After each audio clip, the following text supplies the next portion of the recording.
Hello and welcome to Australia Trains. We've got a slightly different video today. Today we are going to look at what I think is a realistic map for the Melbourne Metro train network by the year 2035, so in about 15 years from now. This will be a multi-part series where we will probably split it up into 3 videos. Today we're going to start off with the western part of the network, then we'll look at the north and of course the east, and we actually will combine the southeast with the east part of the network. So I hope you're looking forward to it. Now without further ado, let's get into what a future network could look like for the western suburbs of Melbourne. So for the first part, we're going to look at the Werribee and Williamstown, or mainly just the Werribee line here. Also the Geelong line, that's the V line, and of course we will look at also that kind of brown shaded line which will go up to about Wyndham Vale over there. So that's what we're going to be talking about, this area over here. The reason why it's pink and not green is actually because this map is what the map will look like in 2025, which is where the Sandringham line will become part of the Cross City group, and the Frankston line will become similar to like the, let's say, Mernda and Hurstbridge services, where they just go to and from Mernda or Hurstbridge via Flinders Street and via the City Loop. So the Frankston line will no longer be part of the Cross City group. Instead, that will be the Sandringham service. Righty, so the first proposal is where you'll see right here there's a purple line. That is where we want to reroute the Geelong service V line. All the V line services are in purple here.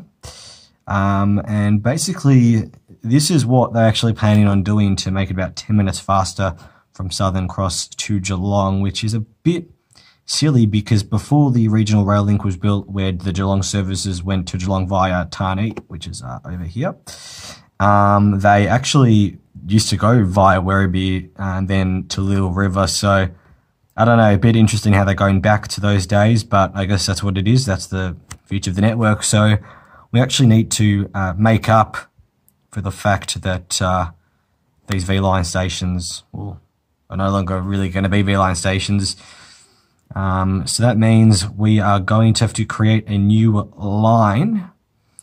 And actually part of it will come from a suburb in the east. It starts with an R, and I won't give it away just yet, but we will look at that in a future video. But for now, let's just say that it comes from Southern Cross, and it will be a stops all service to Wyndham Vale, which is quite important that this becomes part of the Metro network, because Wyndham Vale is firstly a very busy station, and secondly Tarneit is I believe the busiest V-line station on the network, only behind of course to Southern Cross, which is the terminus of every V-line service. Well, everyone into the city direction, I guess. So that is why we need to, I guess, give a lot of services, or create a lot of services to Wyndham Vale, Tarneit, and that will also go via Sunshine. So it will be a service pretty much going from the east suburbs, Flinders Street, Southern Cross, North Melbourne, South Kensington, Footscray, Middle Footscray, West Footscray, Tottenham, Sunshine. It could actually go express from Footscray to Sunshine as well if we want.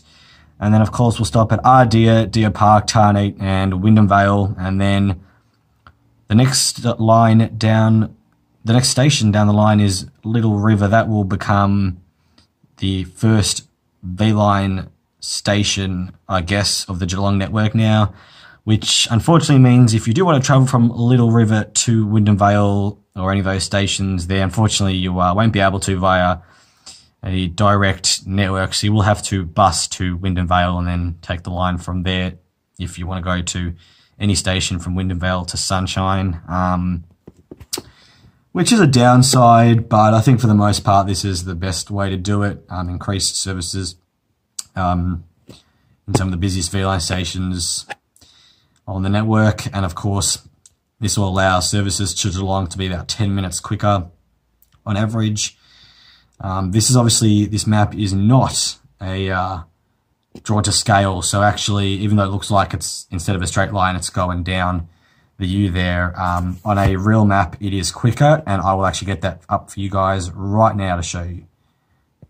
If you look here, this is about the CBD, pretty much on the right of the screen where the mouse is, if you follow the Werribee line, which is where the New Geelong line will go through, we go straight to Werribee. Werribee's here in about Little River's somewhere at the bottom left of the screen there.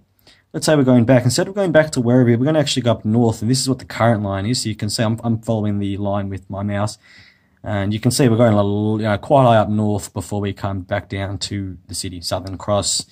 So that's why, I guess that's why the government's doing it. But this is what it used to be like during the mid-2000s, I believe. So don't really know why it didn't stay like that, but it's the government for you.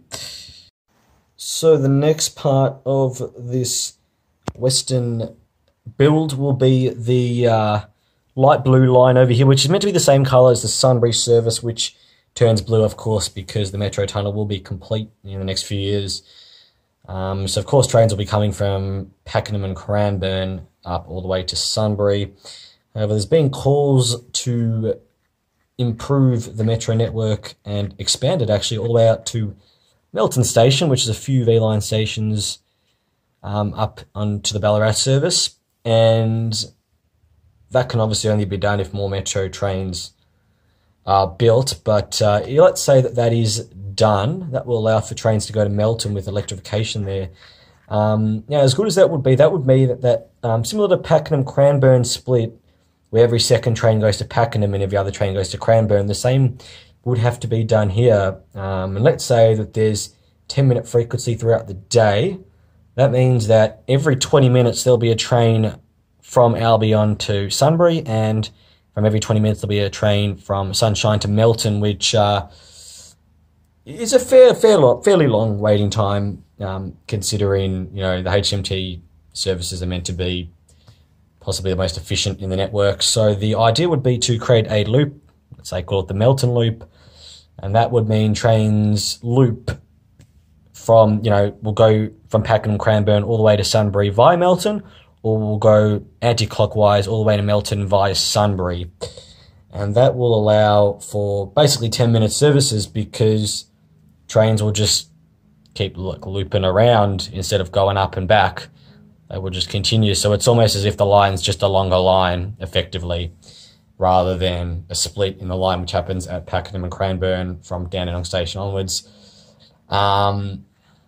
Yes, this is a bit, not absurd, but a bit of a big idea, I guess. That would also create new stations, possibly Kirinjang, if I've pronounced that correctly, in Toolan Vale. So possibly that might cost a little bit of money. I don't know how much, if that is going to be worth it, but let's say it is. It's not that out there if you think about it. There's a lot of bus loops. We've got the Ringwood Loop, for example, and bus services do it. We see it around the world. Even here, this City Circle is effectively a loop.